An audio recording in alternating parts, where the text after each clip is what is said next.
Hello and welcome back to RC Truth Media. Today is January 8th, 2019.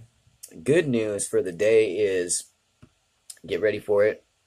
Dun, dun, dun, dun, dun, dun, dun, dun, dun. Tax refunds will go out despite the government shutdown with early filing date of January 28th. Yes, we will still be getting back that money. So, wipe off that sweat. You can breathe again, knowing that your bills will be paid for.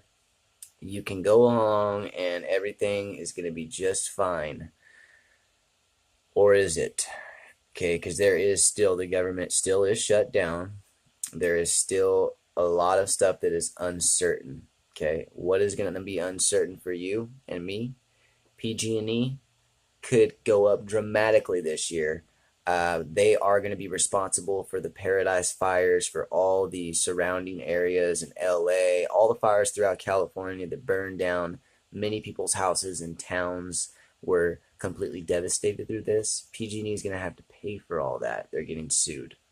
How are they going to pay for this? By a default, by a bankruptcy is one option where the government will take over, or another option is where the people have to pay for it with a increase in the monthly bills for everybody that has PG&E accounts. Okay, so that's pretty much a bailout where the people are going to be paying for it. Does that sound right? Do you think people are going to go for this? If you got a bill that's already skyrocketing and then it increased because of something they did, no, people aren't going to go for this. Okay, there's going to be riots. There's going to be the yellow vest movement that has been happening in France. It's going to be coming here pretty soon. It's already here in DC, but it's going to be even bigger because people aren't going to be letting this happen. Also, uh, California Governor Newsom just got inaugurated, and he is pledging to put up a fight against the Trump administration's immigration policy. California Governor Newsom vows sanctuary to all who seek it in his inauguration speech. I was watching it, and he was completely putting up a fight against Trump and saying that there is unrest and it's crazy in Washington. He's going to put up an alternative to the Washington drama. So it's sounding like what he does want, though, is the funds. All the funds for the cleanup from the fires. He wants the federal funding, but he doesn't want to listen to the federal laws. Well, we'll see what Trump has to say about all this. Okay, because there is a lot that is relied upon by California to the federal government. And we will see how Trump reacts to this. He just got inaugurated, and I'm saying that he really will take us to socialism at its fullest. Right now, there's a Socialist Party of California, and there is a movement. All the Democrats, a lot of them to the far left, want us to move our country to be a socialist, communist country where you're getting all these socialist programs, Medicare, Medicaid for all. Bill de Blasio just unveiled $100 million health care for all New Yorkers plan. Okay, and how does he plan to pay for this? Says there's no plan on how to pay for it yet. And the only way, it says in this article here that I'm reading by zerohedge.com, says a 70% marginal tax rate on the richest of rich could be a way that he's going to pay for this. So people that make $10 million or above, kind of like the Ocasio-Cortez lady, she had said people that make $10 million or above will get taxed 70% or higher.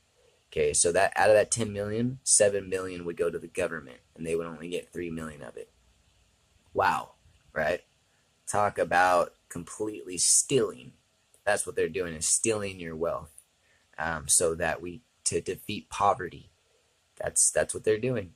Okay, they're trying to defeat poverty by stealing the wealth from the rich, and even people like us who don't make that much money will be taxed at a 15 to 20% tax rate. So all those who don't get it, who are mentally not stable, who want to be lazy, people that don't know how to work, people that just don't click. There's so many people that are mentally ill that we're going to be paying for all of them too. And so I do think something needs to be done about all the poverty, about all the crime, about all the instability and insecurity that we have in our nation. Okay, there is just so much discontent. People are not content. A lot of people are poor out there, and there does need to be something done about this. Does that mean we need to be taken into communism, socialism? I don't know. I don't think the socialism that we know in the world has not worked so far. You always get the people that are in control controlling too much, and but something needs to be done. Okay.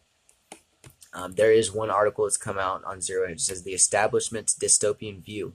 Is this the year the world falls apart? I believe it is. This year, the mounting hammer blows to the Western Alliance system, and the edifice of global governance threatened to bring the old order tumbling down. Donald Trump is definitely dangerous to this old world order. Let's look at what he has done so far. The transatlantic concord underpinning the West since the 50s is dying. NATO is dying. The G7, the G20, the WTO, the World Trade Organization, and the EU are all in varying degrees of crisis.